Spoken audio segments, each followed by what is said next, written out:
Och hur gammal är du? Just det, så. 19 år. Och varifrån kommer du? Afghanistan. Afghanistan. Och varför vill du bli döpt? بخاطر گناهانی که داشتم پاک بشه. پیوندم با مسیح بیشتر بشه. Ska bli min bakgrund. Döda i Jesus. Jag ska bli en med Jesus. Fantastiskt. Det ska vi få vara med om och bevittna idag.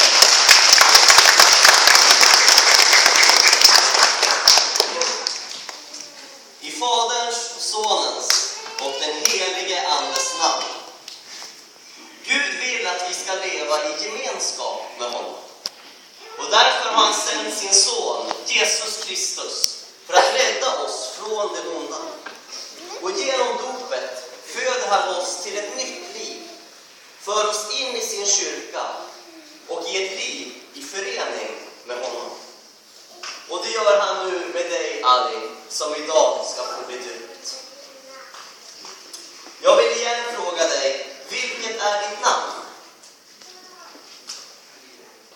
Vi ber för dig.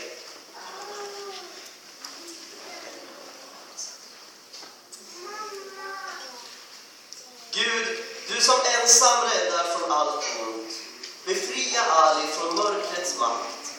Skriv hans namn i livets bok och bevara honom i ditt ljus, nu och alltid. Jag tar emot korsets tecken på din panna, på din mun och på ditt hjärta. Jesus Kristus, den korsfäste och uppståndne, kallar dig att vara hans lärjunge. Amen. Och låt oss lyssna till Jesu ord om dopet och tro. Åt mig har getts all makt i himlen och på jorden. Gå därför ut och gör alla folk till lärjungar.